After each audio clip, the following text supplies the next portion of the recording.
안녕하세요. 부동산 성공투자 집대성 진행의 김미정입니다. 오늘 집대성에서는 부동산 경기 변동의 요인을 짚어보고요. 이어서 지역 분석 시간에는 강남구 역삼동과 논현동, 분당구 서현동, 성동구 옥수동에 대해서 살펴보도록 하겠습니다. 집대성 참여 방법 안내해드릴게요. 방송 보시면서 소개해드리는 지역과 관련해서 궁금하신 부분 있으시거나 강의 내용과 관련해서 추가적으로 알고 싶다 하시는 분들은 026007-8336번으로 전화주시면 전문가의 자세한 상담 받아보실 수 있습니다. 아울러 본방송에서 제공하는 정보는 투자 판단에 대한 조언일 뿐 해당 부동산의 가치와 수익률을 보장하지 않습니다. 여러분의 현명한 부동산 투자를 도와드리는 집대성, 오늘 준비한 순서 본격적으로 시작해 보겠습니다.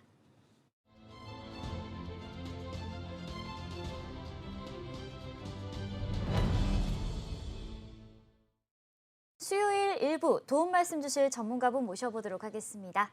우리재테크 부동산 연구소의 박영신 소장님 나와 계십니다. 소장님 안녕하세요. 네, 안녕하세요.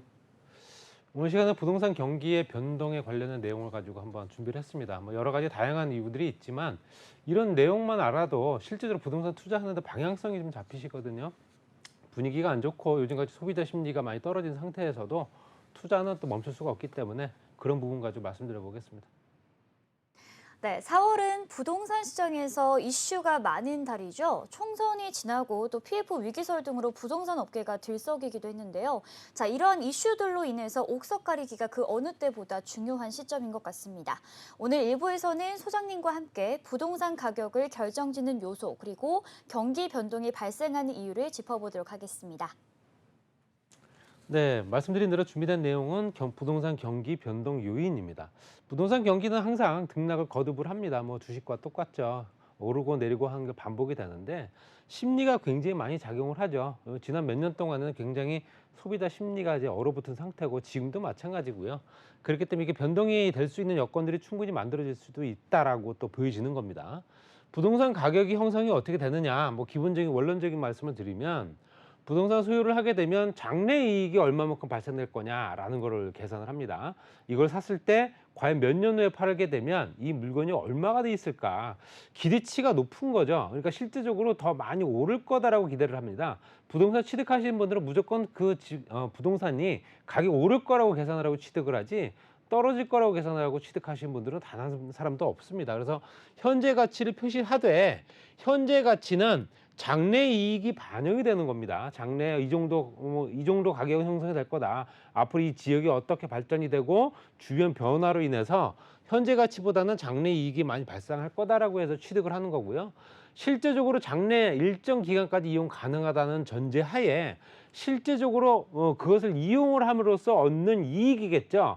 내가 실제로 거주하거나 아니면 이용 이익이 발생할 수 있죠. 임대를 놓는 겁니다.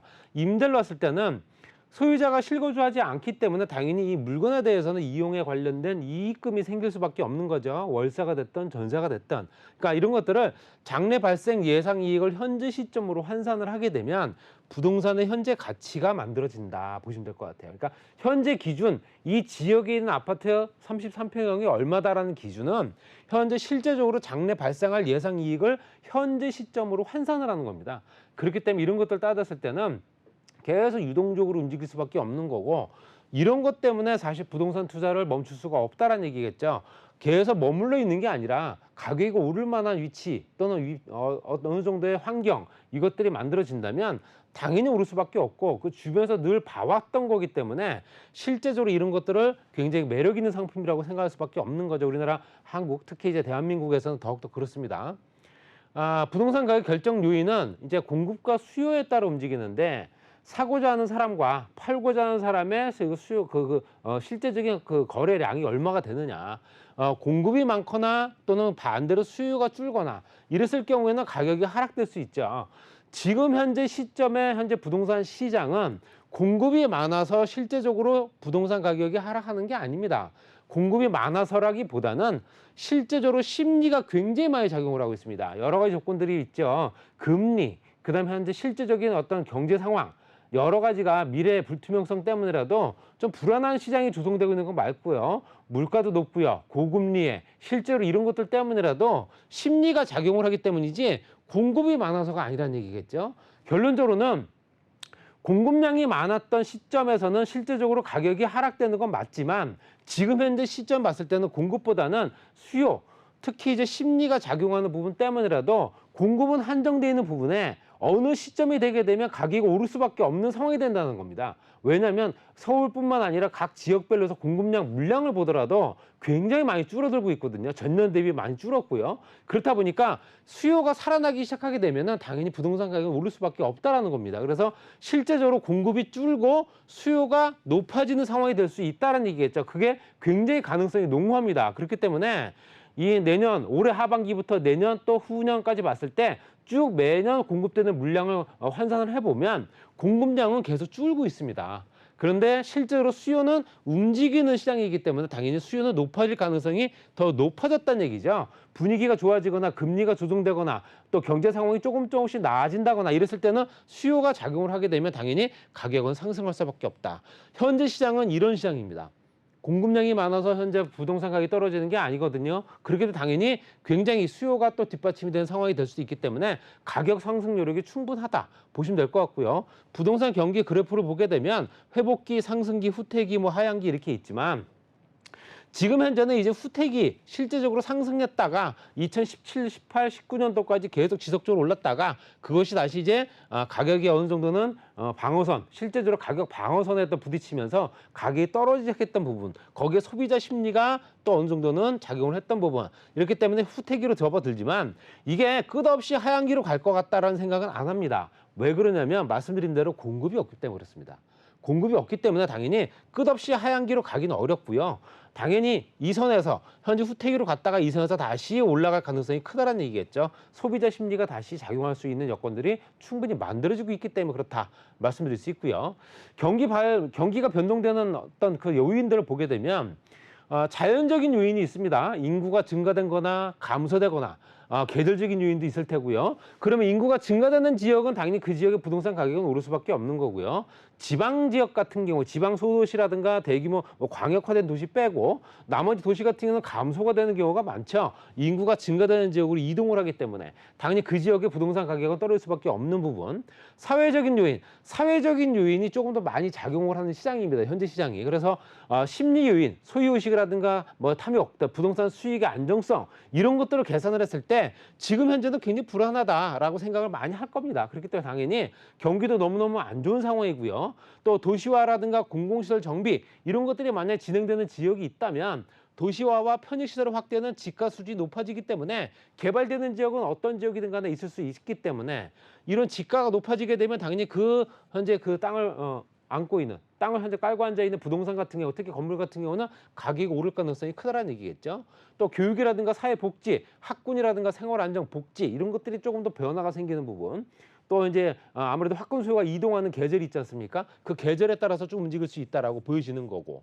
또 토지 거래라든가 사용 수익 이런 것들이 집가 하락이나 상승이냐 이걸 또 반복을 하는데 어떤 지역은 집가 하락이 될 수 있겠죠. 땅값이 떨어진 적도 있었겠지만 개발이 되고 말씀드린 대로 도시와 공공시설, 교육 및 사회복지가 확충되는 지역은 집가가 떨어질 수가 없죠.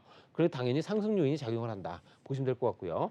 인구 이동은 당연히 도시 집중, 수도권 지역으로 인구가 집중되는 거야 뭐 어제 오늘 일이 아니기 때문에 공업화라든가 산업화에 따른 인구가 변동이 되고 지금 현재 산업 구조가 완전히 달라졌기 때문에 당연히 4차 산업, 이제 5차 산업까지 바라보고 있는 상황이라서 당연히 인구가 이동되고 전문 인력들이 그만큼 많이 늘어날 수밖에 없는 인구가 이동되는 지역이 어디냐 이걸 보셔야 되고요. 경제적인 요인도 많이 작용을 하죠. 저축이라든가 소비라든가 투자 수준 이것들은 어느 정도 먹고 살 정도의 자금이 들어와 줘야 투자도 생각을 할 텐데 그게 아닌 상황이다 보니까 당연히 소비도 줄는 거고요. 투자도 못 하는 겁니다. 그렇기 때문에 당연히 현재 실질적으로 가처분 소득이 그만큼 현재 소비에 영향을 받을 수밖에 없는 거고 거기에 소득 증가, 감소 이건 부동산 소비를 촉진시키냐 감소시키냐 이거에 따라 또 움직일 수 있습니다. 지금 같은 경우는 소득이 증가되는 부분보다는 실질적으로 감소되는 부분이 좀 많죠. 일자리도 없고 또 경제 상황도 녹록하지가 않고 그렇기 때문에 당연히 부동산 소비가 촉진되기 어려웠던 시장. 그게 현재 한 2년 동안 이어져 오는 거고요. 대출 금융 조건 굉장히 중요하죠. 집을 하나 사더라도 실제적으로 금리가 얼마가 되냐 따져야 되거든요. 한 달에 내는 이자가 얼마냐. 봤을 때는 금리가 높은 상황입니다. 현재 3.5%긴 해도 예전에 비하면 굉장히 높은 수준이죠. 그래서 당연히 금리와 상환 조건은 이용 증가나 감소로 초래할 수밖에 없다는 얘기입니다. 그래서 대출 금융 조건이 어떻게 변화가 생기느냐. 올 하반기에는 금리가 조금씩 내린다고 얘기는 하나 그건 현재 실제로 예상일 뿐이기 때문에 당연히 금리가 조금씩 하향 조정된다면 당연히 부동산의 소비나 또 이제 투자 이런 것들이 여건이 조금 개선이 된다. 거기에 기술 혁신이라든가 산업 구조 변화가 생기면서 소비 촉진이라든가 아니면 증가, 감소 이렇게 움직일 수 있다. 그러니까 사회적 요인과 경제적 요인이 같이 작용을 하기 때문에 부동산 같은 경우가 당연히 집 하나 사면 되는 거 아니야가 아니라 여러 가지 생각을 많이 한다는 거죠. 그다음에 법적인 부분이라든가 행정적인 부분, 교통정책, 교통시설의 외연 확대, 특히 GTX A노선, B노선, C노선 같은 어떤 대중교통망 확대 같은 경우는 실제로 부동산 가격에 영향을 많이 미칩니다. 대중교통망이 좋아지고 그 주변에 전철이라든가 광역버스 이런 것도 교통망들이 확충이 되게 되면 당연히 실제적으로 교통정책 때문이라도 그 주변이 가격이 오를 수밖에 없는 거고 조세정책은 실제적으로 조세 탄력적인 운영이 필요하죠. 그래서 2020년도 수준으로 현재 정부부터 특히 이제 공시가격을 이제 어떤 환원시켜 놓은 상태이기 때문에 작년부터 올해까지 실제적으로 세금 많이 줄어든 상태입니다. 그래서 실제적으로 또 워낙 부동산 가격에 영향을 많이 받을 수 있는 조건이기 때문에 그다음에 주택 정책입니다. 지금 현재 정책이 많은 정책들을 연초부터 많이 쏟아져 냈거든요. 그래서 법을 고쳐야 되는 부분도 굉장히 많기 때문에 당연히 여야가 합의하에 이것도 법이 집행돼야지만 가능한 부분이다. 취득세 부분부터 해서 종부세라든가 아니면 현재 재건축, 재개발까지 다 모든 것들이 법령과 묶여 있기 때문에 정책의 의지는 좋지만 실제로 이것들이 언제 실행이 가능하냐 이것도 중요하겠죠. 또 토지 이용에 관한 계획이라든가 규제 이런 것들이 규제가 풀린다거나 인허가 절차가 덜 까다로워진다거나 이렇게 되면 당연히 그 주변의 법적 행정적인 요인 때문이라도 가격이 오를 수 있다는 얘기죠. 거기에 대외적인 외부 요인은 글로벌 경기라든가 환율 이것도 굉장히 중요하게 작용을 합니다. 이런 것들이 복합적으로 움직이는 시장이기 때문에 이런 부분을 다시 한번 짚어보시기 바랍니다.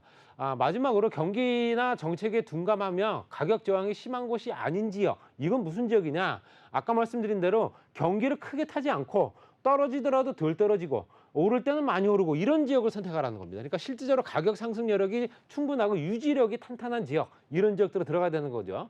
또 갑자기 가격이 오른 지역들이 있습니다. 우리가 현재 실제 2017, 18년도에는 대한민국 전체 부동산 가격이 다 올랐거든요. 도저히 저 지역에 저가격이 형성이 된다고 말이 안 될 정도로 가격이 많이 올랐는데 급부상한 지역은 가격이 떨어질 가능성이 크다는 얘기입니다. 지금 그래서 실제적으로 서울시나 또 인천 또 그 수도권 지역에 올랐던 지역들이 굉장히 많이 하락을 보이고 있는 것은 당연히 이런 결과고요. 가격 유지 지표, 인구 구성비, 인구가 어느 정도 살고 있느냐, 살고 있지만 그 살고 있는 사람들의 인구 구성비가 어떻게 되느냐, 학군이라든가 직장인 소득 얼마 되느냐, 젊은 층 인구가 얼마나 많느냐 이걸 또 따져야 되는 거고요. 과거나 현재 시장의 주도적인 역할을 현재 하고 있는 지역이 어디냐 이걸 생각하셔야 됩니다. 과거 시장부터 굉장히 비쌌던 지역들 앞으로도 비쌀 거고 예전에도 비쌌고 더욱더 비싸질 거고 이런 지역들을 선택해야 된다. 여기는 가격의 유지력이 강한 지역이다. 계속 버텨준다는 겁니다. 가격이 떨어지지 않고. 그다음에 토지 가격이 상승하는 지역 이거는 부동산의 절대적인 가치 평가 기준이기 때문에 토지 가격이 오를 만한 지역이 어느 지역이냐라는 걸 꼭 보셔야 된다. 또 가격 지표 상승 하락이 선행되는 지역들 그러니까 먼저 움직이는 지역들이죠. 서울 지역에서는 강남 서초 지역일 테고요. 수도권 지역 중에서는 그래도 실제적으로 현재 그 지역 중에서도 굉장히 인기 높은 지역들 뭐 성남이라든가 아니면 현재 그 주변에 수원이라든가 이런 지역들 중에서도 요지 그러니까 그 지역 중에서 조금 더 입지가 좋은 지역들 이런 지역들이 가격 상승 하락의 선행 지역이거든요. 이런 지역을 선택하라는 거죠. 그러니까 당연히 내가 따라가는 지역이 아니라 주도하는 지역을 선택해야 된다는 겁니다. 지금까지 여러 가지 현재 요인과 방법에 대해서 이제 분석을 해봤는데 앞으로 투자는 말씀드린 대로 공급량은 현재 한계에 부딪혀 있고 거기에 공급에 따라서 실제로 수요가 움직이는 시장인데 공급량이 많아서 집값이 떨어지는 게 아니다. 절대적으로 그렇게 되면 당연히 상승할 여력은 충분히 남아 있다. 이렇게 보시면서 이런 부분을 가지고 한번 한번 고민해 보시기 바랍니다. 네, 잘 들었습니다. 부동산 가격은 크게 수요와 공급에 따라서 움직이고요. 또 상승기가 있으면 하향기가 있고 또 다시 회복기를 거쳐 상승하는 그래프까지 함께 만나보셨습니다. 이어서 경기 변동에 대한 발생 이유까지도 함께 짚어봤습니다. 자, 강의 들으시면서 추가적으로 전문가의 자세한 상담을 받아보고 싶다는 생각이 드실 것 같은데요. 자, 그 정답은 무료 세미나에서 찾아보실 수 있을 것 같습니다. 화면으로 소개해 드릴게요. 다세대 빌라 투자 요령 알려드립니다. 매주 월요일과 목요일 양지역 2번 출구 인근에서 세미나가 열립니다. 참석하실 분들은 026007-8336번으로 예약해 주시고 방문해 주시면 됩니다. 네, 요즘 재개발, 재건축 사업지에 빌라 투자 관심 갖고 계신 분들 많으실 것 같은데요. 세미나에 참석하면 어떤 내용들 얻어갈 수 있을까요? 네, 입지 좋은 지역의 신축 다세대도 구입하시는 것도 괜찮지만 이제 재개발이라든가 재건축이 또 앞두고 있는 지역들에 투자하는 것도 괜찮은 방법이죠. 아파트 분양권이 나올 수 있기 때문에 그런 지역들 또 앞으로 개발이 될 만한 요지들 앞으로 개발이 안 됐다가 이제는 개발의 얘기가 슬슬 나오는 지역들 이런 지역들을 근데 실제적으로 어디에 투자할 것인가 이런 부분 가지고 꼼꼼히 한번 따져보겠습니다. 많은 분들이 참석해 주시고요. 전화라든가 문자 또 현재 실제적으로 대면 상담까지 가능하니까요. 많은 분들이 관심 가져주시기 바랍니다.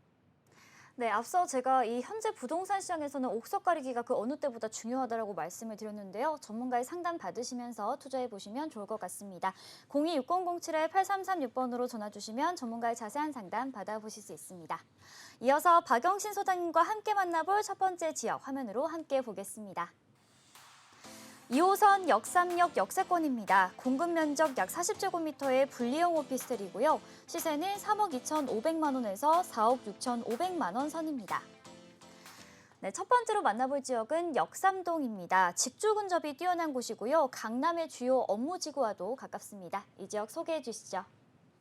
네, 강남 지역 중에 테헤란로 하면은 딱 떠오르는 게 교통체증이죠. 차가 너무너무 많고 차가 많이 밀리는 지역이죠. 그만큼 유동인구가 많은 지역이고요. 역삼역과 강남역 딱 중간에 있는 위치에 있는 도보 3분거리 초육세권입니다. 그리고 강남역에서 신분당선 연장선까지 같이 이용할 수 있기 때문에 유동인구가 많이 늘어난 상태고요. 롯데라든가 삼성이라든가 현재 대기업들이 보유하고 있는 토지들이 많다 보니 또 롯데 같은 경우도 앞으로 개발될 여지가 충분히 남아있기 때문에 그 주변에 변화가 예상이 된다. 그리고 한창 변화가 생기고 있는 지역이 삼성동이죠.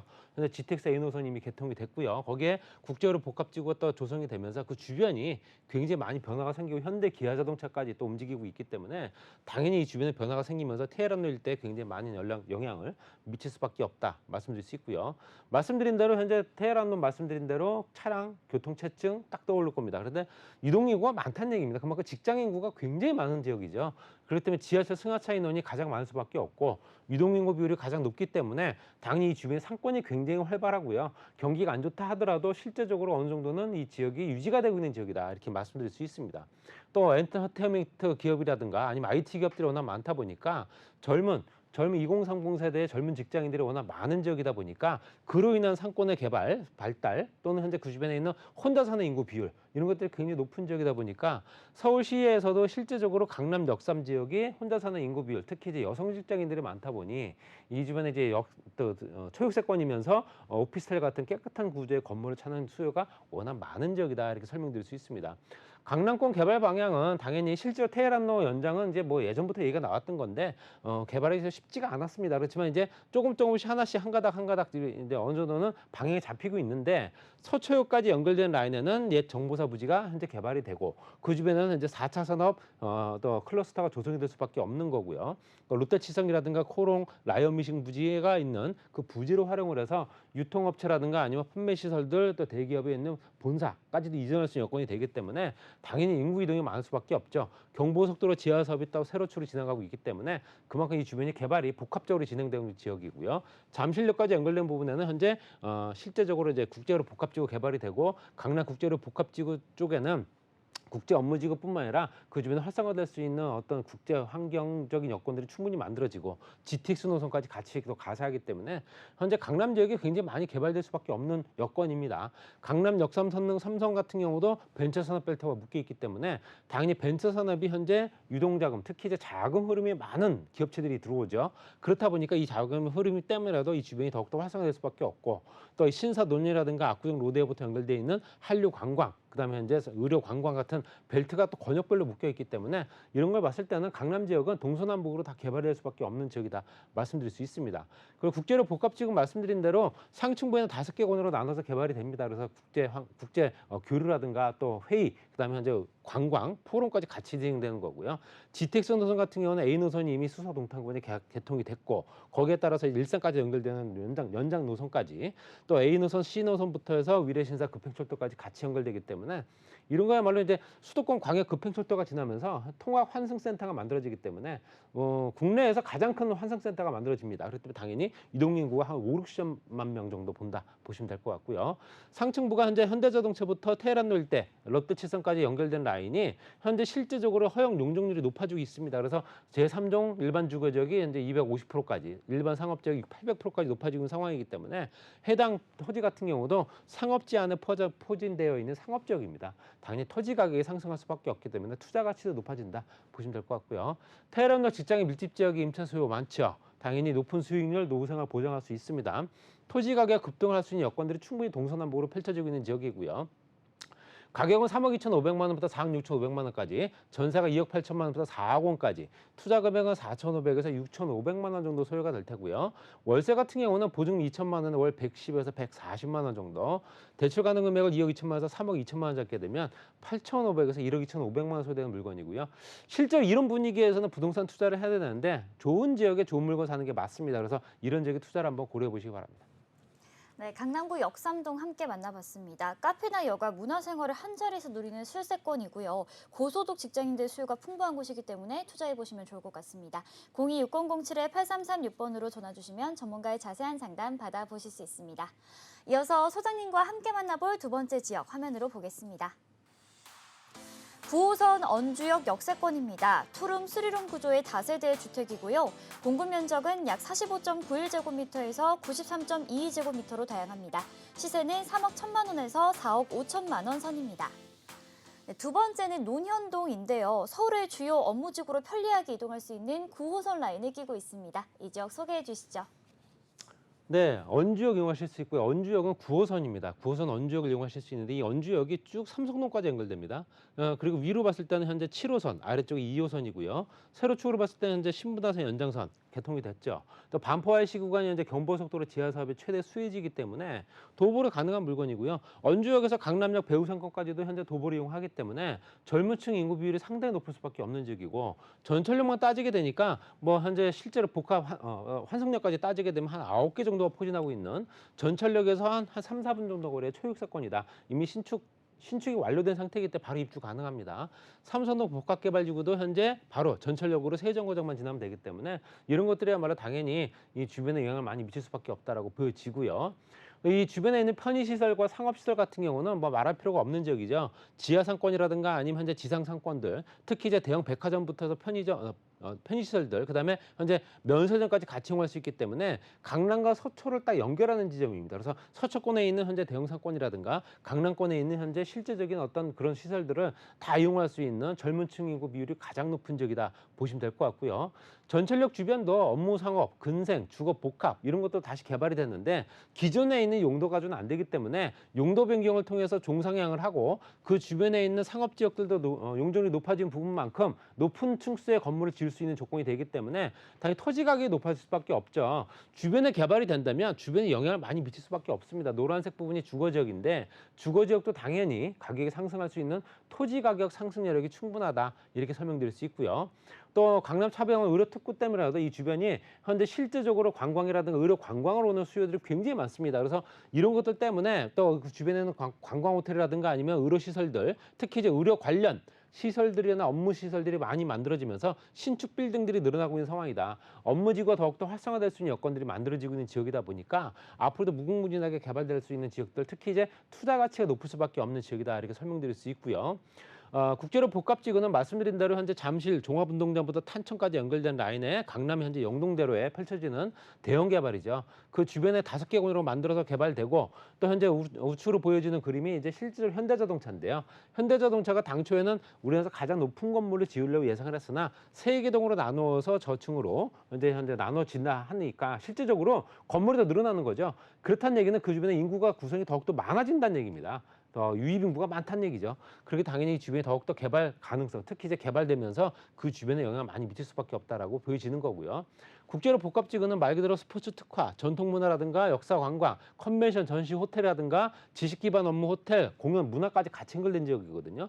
5개 공연으로 상층부 개발하고 지하 구간은 지하 6층까지 현재 통합 환승센터가 만들어지고 말씀드린 대로 50에서 60만 명 정도 이용객을 이용하려면 지금 현재 코엑스 지하 쇼핑몰 가지고는 안 됩니다. 그래서 더욱더 확대시켜서 지하 거대 도시가 만들어진다는 얘기가 나오고 있기 때문에 말 그대로 통합 개발이고요. 명동대로 통합 개발을 통해서 이 주변이 더욱더 활성화될 수밖에 없다라고 말씀드릴 수 있습니다.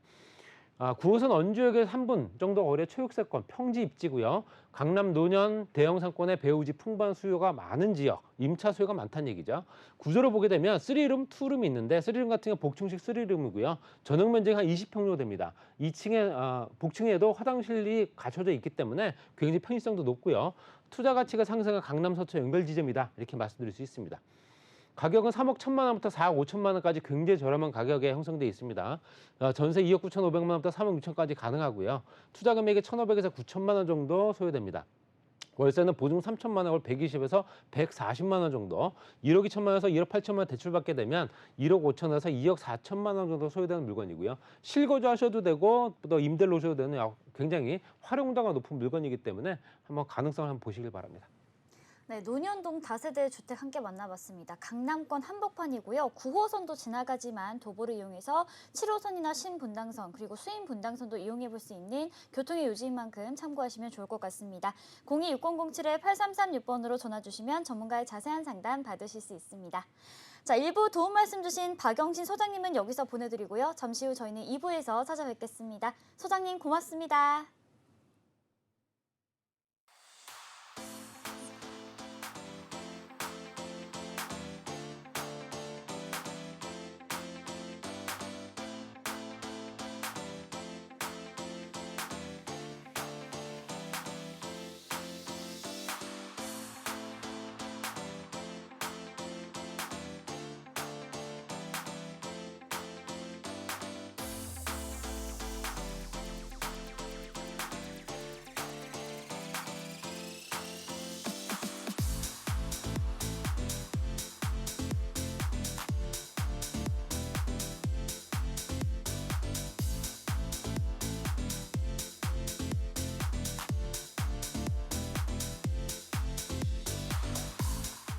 네, 오늘 2부 함께 해주실 전문가분 소개해드리겠습니다. 부자아빠 부동산 연구소의 김원준 전무이사님 나와 계십니다. 안녕하세요. 네, 오늘도 지역 정보 한번 같이 알아보도록 할 텐데요. 먼저 국토교통부 산하기관인 한국부동산원이라고 있습니다. 자, 그곳에서 운영하고 있는 사이트를 잘 살펴보시면 다양한 부동산과 관련된 정보들 그리고 통계 자료들 확인이 가능합니다.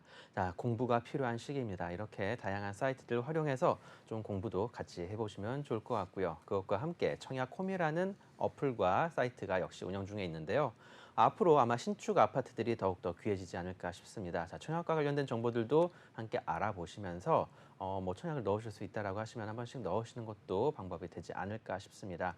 향후 2년 뒤부터 신규 공급 자체가 거의 없어지다 보니까 앞으로 아파트 시장 어떻게 변해 나갈지 한번 곰곰이 깊이 생각해 보실 필요가 있는 시기라고 말씀드리겠습니다. 네, 부동산 내 집 마련 투자 위해서 공부하시는 분들 굉장히 많으실 것 같은데요. 그중에서도 어떤 지역에 투자를 좀 집중해야 할까 고민이신 분들도 있으실 것 같습니다. 오늘 집대선과 함께 하시면서 그 정답 찾아가 보시면 좋을 것 같고요. 자, 그럼 함께 만나볼 세 번째 지역 화면으로 보겠습니다. 수인분당선 서현역입니다. 전용 면적 약 9.3제곱미터의 아파트 단지 내 상가이고요. 지역의 시세 1억 5천만 원에서 1억 7천만 원 선입니다. 자, 이번에는 분당구로 왔습니다. 1기 신도시 재정비 사업과 관련해서 분당 내에서 가장 주목을 받는 곳 서현역 인근인데요. 이 지역 소개해 주시죠. 네, 1기 신도시 재건축 특별법에 대한 이야기 지난번 대선 때부터 많이 들으셨을 것 같습니다. 계속적으로 법안들이 마련이 되고 시행령까지 마련이 되어 가면서 사업이 한 단계 한 단계씩 진행이 되어 나가고 있습니다. 앞서 말씀드렸지만 앞으로의 주택 공급 시장 자체가 상당히 신규 공급 물량이 없어질 것 같습니다. 그런 것들을 생각해 본다라면 정부 입장에서는 신규 물량을 만들 수밖에 없어지겠죠. 자, 하지만 한정되어 있는 땅 안에서 어떻게 공급을 해야 될까? 그러면 재개발과 재건축 사업이 아마 답이 될 것 같습니다.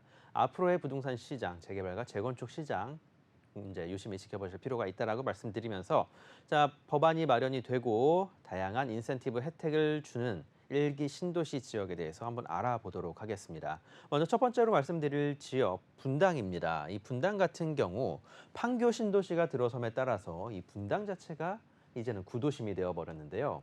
자, 하지만 지난번 대선 때부터는 좀 상황이 달라졌다라고 말씀을 드려야 될 것 같습니다. 판교 같은 경우에는 대장동을 거의 끝으로 해서 거의 공급이 좀 마무리가 되어가고 있는 상황이고 분당 같은 경우 그리고 구 성남 같은 경우 재건축 사업들이 활발하게 진행이 되고 있습니다. 자, 이제 마지막 남은 게 분당이 될 것 같은데요. 분당 같은 경우에도 일개 신도시 특별법에 따라서 성남시 분당구, 이 분당구라는 지역 자체가 상당히 거래량도 늘어나고 그리고 급매물 자체도 상당히 사라지는 모습들을 살펴볼 수가 있을 것 같습니다. 제가 계속 말씀을 드리지만 제가 말씀드린 내용들 실거래 또는 그리고 호가에 대해서 말씀을 드리고 있는 겁니다. 실제로 거래 가격이 어느 정도 형성이 되어 있는지 요즘에는 인터넷 사이트로도 편하게 조회가 가능하니까 실제로 내가 투자를 할 때 있어서 이곳 과연 투자할 만한 곳인지 직접 알아보고 그리고 공부하고 투자하실 필요가 있다라고 말씀을 드리겠습니다. 그러면 그중에서 이 분당 지역, 자, 어떠한 지역들이 가장 먼저 개발이 될까에 대해서 한번 생각을 해보셔야 될 것 같습니다. 이 분당 중에서도 이 선도직으로 지정이 될 만한 곳, 먼저 서현역 인근의 시범단지가 되겠고요. 그리고 개인적으로 이 정자일로 일대에 이 아파트 단지들이 될 것 같습니다. 정자역에서 이 왼쪽 편에 형성이 되어 있는 지역들이 있는데요. 신기하게도 이 주변 지역들 상업지구와 일반, 3종 일반 지구가 이제 섞여 있는 그런 모습들을 보여주고 있습니다. 개인적으로 이 두 개의 지역들이 선도지구로 지정이 되지 않을까 조심히 생각을 해보고 말씀을 드리고 있는데요. 자, 그러면 지금 현재 선도지구에 투자를 해야 되느냐? 가격대가 조금 올라간 모습들을 보여주고 있습니다. 자, 저희들은 장기적으로, 중장기적으로 생각을 하고 그리고 한 단계 한 단계씩 올라갈 때마다 자, 가격대가 크게 오를 만한 곳들을 말씀을 드려야 될 것 같은데요. 지금 당장 프리미엄이 좀 붙어 있는 곳들 들어가지는 마시고 자, 그 다음 타자를 생각해 보셔야 될 것 같습니다. 자, 그 다음 타자로 말씀을 드릴 수가 있는 게 자, 이제는 이 마을 안쪽으로 한번 들어와 볼 필요가 있을 것 같습니다. 자, 시범단지 옆쪽으로 형성이 되어 있는 효자촌이라는 지역 형성이 되어 있습니다. 이 효자촌 내에도 다양한 학군과 학원 시설들 그리고 상업 시설들 잘 마련이 되어 있는 살기 좋은 위치다라고 말씀을 드리겠고요. 자, 그 중에서 준주거 지역으로서 향후 용적률 인센티브를 많이 받을 수 있는 곳들이 있습니다. 그러한 곳들을 노린다라면 지금 현재 용적률 약 160%에서 자, 앞으로 인센티브를 받아서 뭐 500, 좀 적게 잡아서 한 400 정도까지 올린다 하더라도 사업성이 상당히 괜찮다라는 겁니다. 자, 이런 것들 노려서 투자를 하신다라면 향후 분담금 부분에 있어서는 조금 부담을 덜지 않을까라고 조심스럽게 말씀을 드려볼 수가 있겠고요. 자, 그리고 지금 현재 인구에서 거의 2배 가까이 인구가 늘어나게 될 텐데 자, 그러면 교통 인프라 생각을 안 할 수가 없겠죠. 자, 교통적인 인프라 확충을 하기 위해서 자, 큰 도로가 형성이 되어 있는 곳들 일대가 아마 개발이 될 것 같은데 자, 그중에서도 8호선 연장안이 나왔었던 이 서현로 지역을 중심으로 해서 이 인근에 있는 지역들을 한번 투자를 해보신다라면 제가 봤을 때 자, 향후 인프라 확충 공사 그리고 재건축 사업에 따른 인센티브까지 한꺼번에 받을 수 있는 그러한 지역들을 생각을 해보시면 좋을 것 같습니다. 자, 개인적으로 이 분당구 서현동이라는 지역에 대해서 한번 말씀을 드려보도록 하겠고요. 자, 10년간 집값 상승률 1위가 분당이었다라고 합니다. 자, 판교 일대가 개발이 됨에 따라서 이 분당 같은 경우에는 다른 어떠한 신도시들보다도 손바뀜이 조금 더 많이 이루어졌다라고 말씀을 드릴 수가 있을 것 같습니다. 무엇보다도 그러니까 젊은 사람들이 많이 들어오고 그중에서도 소득 수준이 상당히 높은 사람들이 이곳 분당을 많이 찾고 거래를 하고 실거주를 하다 보니 향후 재건축을 진행을 했을 때에도 조금 더 수월하게 진행이 가능한 곳이 저는 분당이라고 판단을 하고 있는 거고요. 무엇보다도 주변 일대 업무시설 그리고 강남과의 접근성이 가장 좋은 곳이 역시나 분당이다라고 말씀을 드려야 될 것 같습니다. 자, 부동산 투자는 선택이 아니라 필수하지만 단기 시세 차익만 노리고 무리하게 영끌을 하거나 본업에 지장을 주는 투자는 피해야 된다라고 말씀을 드리고 싶습니다. 자, 이거는 이 신문 기사 나오면서 같이 들어간 내용인데요. 자, 개인적으로도 이거에 대해서 한번 말씀을 드리고 싶었습니다. 자, 부동산 투자, 자, 분명히 영끌까지 할 필요는 없습니다. 자, 영끌을 하게 된다라고 하면은 제대로 된 판단을 못 하고요. 그리고 좀 거시적으로 이 상황을 판단을 하고 움직여야 되는데 그렇게 못 한다라는 거죠. 자, 무엇보다도 상수가 있고 변수가 있습니다. 자, 경제를 움직이는 데 있어서 이 변수라는 게 언제 또 어떤 식으로 움직일지를 모르다 보니까 영끌은 조금 자제를 해야 될 필요가 있다라고 한번 말씀을 드려보도록 하겠습니다. 자, 일단 일기 신도시 계속 말씀을 드려보게 되면은 일기 신도시 재건축 규제 완화 특별법. 자, 재건축 특별법입니다. 자, 계속적으로 국회 통과를 하고 다양한 인센티브를 이야기들이 나오고 있습니다. 용적률 상승에 대한 내용, 안전진단 면제 등 계속적으로 이야기가 나옴에 따라서 앞으로 일기 신도시들 정부에서 좀 판을 깔아준 투자 시장 그리고 개발 시장이 될 것 같다라고 말씀을 드리겠습니다. 무엇보다도 지금 현재 건설 회사들 PF 관련 문제로 좀 여러 가지 문제들도 있고요. 자, 그리고 공사비가 계속 올라감에 따라서 건설 회사들 수주를 많이 못하고 있는 상황입니다.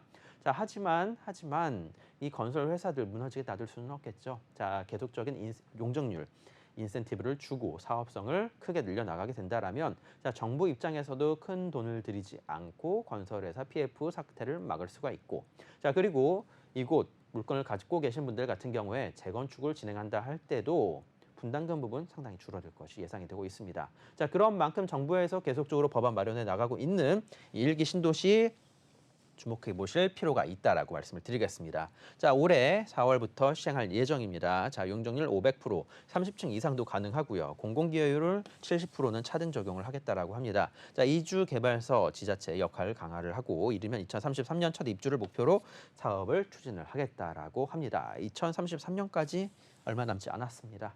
자, 그런 만큼 향후 우리 자녀들을 위해서 뭔가를 투자를 하고 싶으셨던 분들이라던가 아니면 자녀들한테 증여를 생각하셨던 분들이라면 이 지역 한번 살펴보실 필요가 있다라고 말씀을 드릴 텐데요.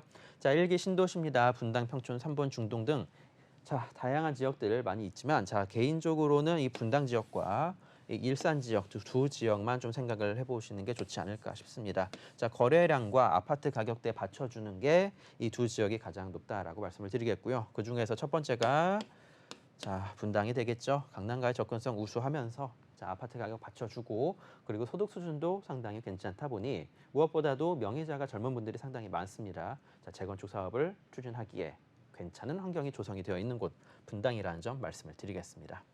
자, 2024년 초, 자, 올해부터 특별법 시행령을 마련을 하고 계속적으로 사업 추진을 해 나가고 있습니다. 33년 입주를 목표로 하고, 자, 실제로 제대로 좀 움직이는 게 2024년 지금부터다라고 말씀을 드리겠습니다. 자, 사업이 한 단계 진행이 될 때마다 계속적으로 프리미엄 붙어 나가는 거 다들 잘 아실 것 같고요. 자, 재개발 재건축으로 돈을 벌어보셨던 분들이라면은 이 분당 지역 놓칠 수가 없는 곳이다라고 말씀을 드리겠습니다. 자, 오늘 말씀드린 곳 아파트를 사라고 말씀을 드리는 것은 아니고요. 자, 구축 아파트 투자 여력이 되신다라면 구입을 하셔도 좋습니다. 자, 하지만 자, 소액으로 향후 보다 더 높은 수익률을 올리기 위해서 자, 틈새 전략이 필요하겠죠. 오늘 말씀드린 거 재건축 아파트 단지 내에 있는 상가가 되겠습니다. 자, 재건축 단지 내 상가 투자 시 고려해야 될 점에 대해서 한번 말씀을 드리도록 하겠는데요. 역시나 재건축이다 보니까 사업성이 중요합니다. 사업성이 괜찮게 나와야 상가 조합원들과 아파트 조합원들의 분쟁 자체가 좀 적어진다라고 말씀을 드릴 수가 있겠고요. 자, 그리고 정관에서 상가와 아파트의 그 산정 비율이 상당히 중요하다 말씀을 드리겠습니다. 자, 그렇게 된다라면 조합 설립이 아직 안 된 아파트 단지를 찾아서 상가 조합원으로서의 목소리를 내서 이 정관을 같이 만들어 나가면 되는 거다라고 말씀을 드리도록 하겠고요.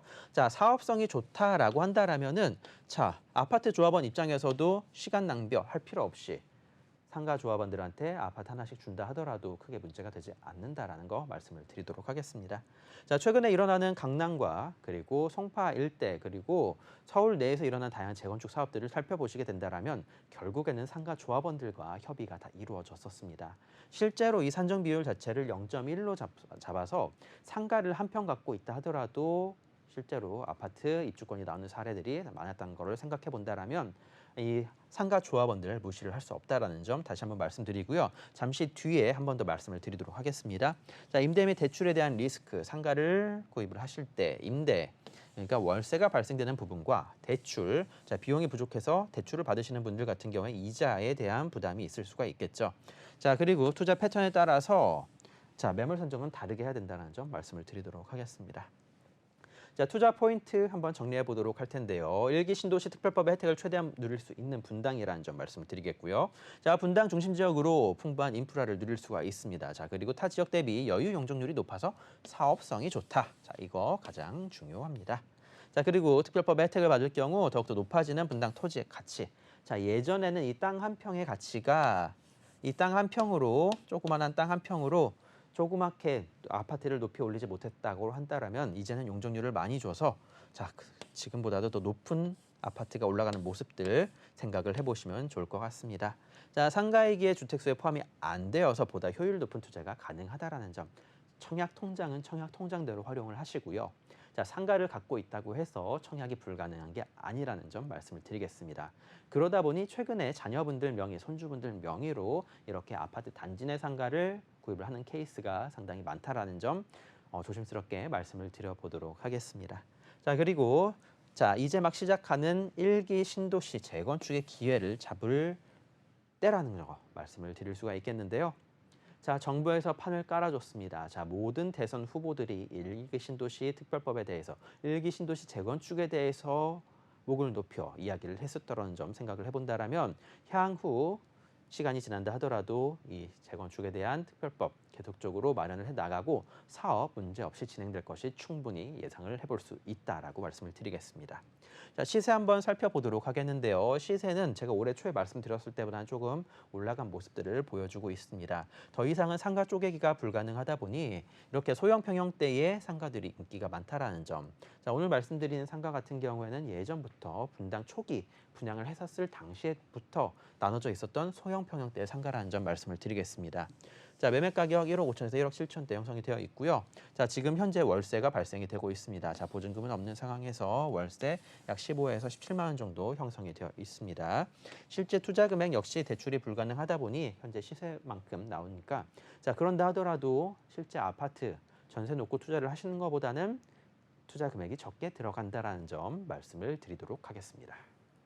네, 분당구 서현동의 단지 내 상가 살펴봤습니다. 수인분당선 서현역 이용하실 수 있고요. 차량을 통해서는 10분 이내로 분당의 대장, 판교로 이동이 수월하고요. 또 임해 쪽으로 가면 경강선을 타고 광주나 이천 지역으로 이동도 굉장히 수월한 곳입니다.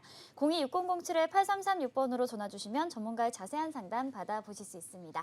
자, 소개된 지역과 관련해서 이제 궁금하신 부분들 많으실 것 같은데요. 세미나가 준비되어 있습니다. 무료 세미나 화면으로 함께 만나보시죠.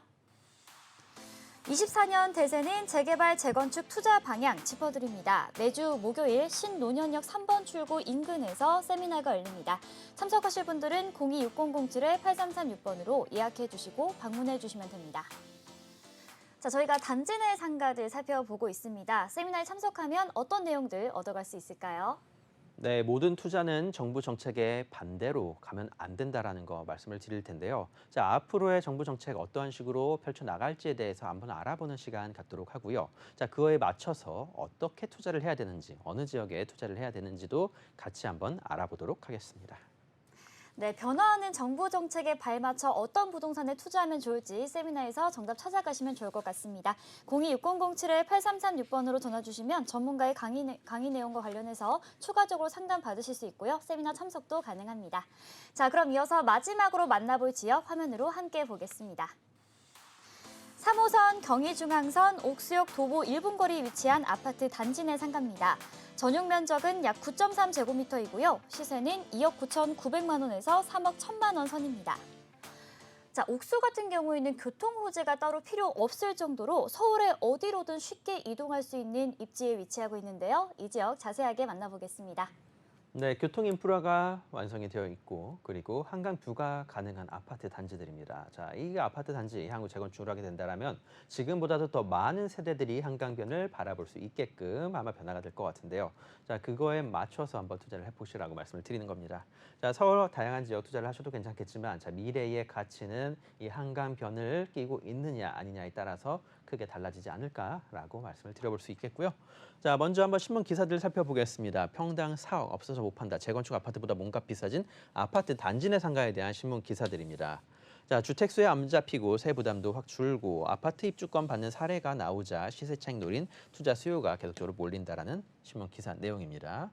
재건축 단지 석상에 사람들이 몰리는 이유라는 신문 기사인데요. 자, 이렇게 오래된 상가 사는 이유 한번 살펴보겠습니다. 자, 가장 큰 포인트죠. 새 집을 받을 수 있다라는 기대감. 자, 향후 입주권까지 노려서 이 상가를 투자를 하는 겁니다. 이 상가에서 나오는 월세, 월세는 그렇게까지 많이 나오진 않습니다. 오래된 상가고, 자, 손도 한 번씩 볼 곳들이 계속적으로 나오는 진짜 오래된 상가이지만, 자, 아파트 단지 안에 위치해 있으면서 아파트와 같은 지분을 활용을 하는 그런 상가일 경우에는 입주권이 나오는 케이스가 굉장히 많아졌습니다. 자, 입주권을 안 주고 상가는 상가대로 가고, 그리고 아파트 조합원은 조합원대로 가게 될 경우에는 그 사업의 진행 속도가 굉장히 느려지게 됩니다. 자, 이제 법원까지 가서 이 사업과 관련된 분쟁이 진행이 될 경우에는 서로 손해가 발생이 되다 보니까 자, 그런 손해를 막고 더 빠른 건축을 위해서 이렇게 계속적으로 협의를 하고 아파트 입주권을 주는 케이스들이 계속적으로 나오고 있다라는 겁니다. 실제로 상가를 빼놓고 가는 케이스를 이제는 거의 살펴보기 힘들 정도다라고 말씀을 드려볼 수가 있겠고요. 자, 세금 대출 등 규제에 묵돈이 주택 대신 노후 상가로 선회를 하고 있다. 상가입니다. 상업용 부동산이기 때문에 주거용 부동산과는 다른 세법을 사용하게 되고요. 그리고 무엇보다도 주택수에 포함이 안 된다는 큰 장점을 갖추고 있습니다. 제가 앞에서 잠깐 말씀드렸죠. 청약통장은 청약통장대로 활용이 가능하다. 자, 시간이 걸려도 상관없다. 자녀 증여용. 자, 최근 자녀 명의로 해주시는 분들이 상당히 많은데요. 노후된 상가들 이제 실제로 등기부 등본을 떼보시게 된다라면 어린 미성년자 명의로 되어 있는 상가들도 상당히 많이 찾아볼 수가 있습니다. 자, 왜 그렇게 어린 아이들 이름으로 해주는지 곰곰이 생각을 해보시고 투자에 나서 보시길 바라겠고요. 자, 상황이 여의치 않으면 따로 개발도 가능하다. 자, 상권의 위치가 굉장히 좋을 경우에는 오히려 상가에서 땅을 따로 분필을 해서 각자 개발을 하자라고 나오는 그런 케이스들도 있기는 있습니다. 자, 하지만 최근 들어서 이런 상가의 가치가 좀 낮아지고 있는 상황이다 보니 자, 서울 중심권역 상가가 아닌 이상은 더 이상 아파트 단지 내 상가를 만들 필요가 없어지게 되고 있습니다. 아파트 단지 내 상가 만들기보다는 아파트에 커뮤니티 시설 넣는 게 차라리 서로를 위한 방법이다라는 거 말씀드리겠고요. 다주택 피하고 입주권까지 풍경상 벌어진 투자 계속적으로 말씀을 드리고 있습니다. 아파트 단지 내 상가 신문 기사들 계속적으로 나오고 있고요. 자, 내년부터 상가 쪽의 금지 서울, 강남, 목동 재건축 탄력받을 것으로 예상이 된다라는 신문 기사들 계속적으로 나오고 있습니다. 자, 재건축 기대에 단지 내 상가 인기 1제곱미터당 최고 1억 5천까지 거래가 된다. 다양한 내용들 상당히 나오고 있는데 자, 앞으로 더 이상은 이제 이런 쪼개기 더 이상은 힘들 것 같습니다. 자, 그런 만큼 최근 들어서 이런 소형 평형대의 상가의 가격대가 시세가 조금 더 올라가는 모습들을 보여주고 있으니까 투자에 나서실 분들이라면 조금 더 빨리 한 발 빠르게 움직이시는 게 좋을 것 같습니다. 자, 도시 및 주거환경 정비법 도정법입니다. 아파트 건물 각 동들과 상가 건물 과반 이상의 동의가 있어야 자, 바로 조합 설립이 가능하다라는 점. 그리고 한 단계 한 단계 사업이 진행이 될 때마다 이 상가 조합원들의 의견을 무시하고 갈 수는 없다라는 점입니다. 자, 이런 이유에서라도 이런 상가 조합원들, 아파트 조합원들과 서로 협조하는 이유가 이것 때문이다라고 말씀을 드리겠고요. 성동구 옥수동입니다. 3호선과 경의중앙선 지나가는 이 두 개 라인 바로 옆에 형성이 되어 있는 옥수 하이츠 아파트가 형성이 되어 있는데 한강 뷰가 가능한 아파트죠. 자, 왼쪽에는 바로 용산구 한남동 형성되어 있고요. 동호대구 건너면 바로 압구정동 형성되어 있습니다. 이 주변 일대 앞으로 재건축, 재개발 사업들 진행이 되면 과연 어떻게 변화해 나갈지 큰 기대해 보셔도 된다라는 점 말씀을 드려보도록 하겠고요. 자, 이 주변 일대 성동구 같은 경우에도 계속적으로 다양한 업무 시설들 넣으려고 개발 사업들을 추진을 하고 있다라는 점 말씀을 드려보도록 하겠습니다. 주변 아파트 시세 한번 살펴보도록 하겠습니다. 한남 하이츠 현재 재건축 들어가 있는 아파트고요. 전용 84제곱미터짜리가 매매가가 17억 정도 형성이 되어 있습니다. 재건축이기 때문에 지금 전세 놓고 갭 투자는 못하고 자, 이렇게 큰 비용이 들어가서 조금은 투자가 부담스러우실 수도 있을 것 같습니다. 그리고 말씀드리는 옥수 하이츠 한강뷰가 약 400m 정도 형성이 되어 있는 그런 이제 아파트가 되겠습니다. 이 아파트 같은 경우는 아직까지 재건축 연한은 조금 남아 있는 상태인데, 자, 매매가가 앞서 말씀드렸었던 재건축 아파트 한남 하이츠보다도 더 높게 형성이 되어 있습니다. 매매가 약 18억 정도 형성이 되어 있고요. 한강뷰가 가능한 세대는 약 23억 원 정도의 호가가 그리고 실거래가가 형성이 되어 있다는 점 생각해 보신다라면 아파트를 투자를 하셔도 괜찮습니다. 자, 하지만 내 돈이 약 10억 이상이 들어가다 보니까 좀 부담스러우실 수도 있을 것 같은데, 자, 그런 만큼 아파트 단지 내 상가를 통해서 조금 더 틈새 시장 노려보시는 것도 방법 중에 하나가 되지 않을까라는 점 말씀을 드려보겠습니다. 자, 투자 포인트 한 번 더 정리를 해보도록 할 텐데요. 자, 한강변 그리고 용산권역이면서 두 개 지하철 노선이 위치한 아파트입니다. 인근 재개발과 재건축 사업으로 앞으로 한강변 일대 명품 주거지역으로 개발 중에 있다 말씀드리겠고요. 아파트 단지 내 상가 소유권 확보로 자, 조합원의 자격을 한번 얻어서 향후 재건축 노려보시라는 점 말씀을 드리겠습니다. 자, 상가이기 때문에 주택수에 포함이 되지 않으면서 재건축을 노리는 투자 방법이 되겠고요. 자, 시세 한번 살펴보도록 하겠습니다. 실거래가 약 2억 9천대 형성이 되어 있고, 자, 보증금 없이 월세는 약 15에서 16만 원 정도 예상을 하고 있습니다.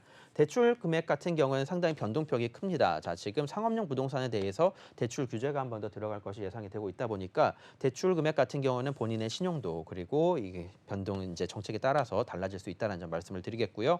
자, 실제 투자 금액 뭐 한 2억 정도, 2억에서 2억 중반 정도 생각을 해보시면 좋을 것 같습니다. 네, 본 방송에서 제공하는 정보는 투자 판단에 대한 조언일 뿐 해당 부동산의 가치와 수익률을 보장하지 않습니다. 오늘 저희가 준비한 소식은 여기까지입니다. 시청해주신 여러분 고맙습니다.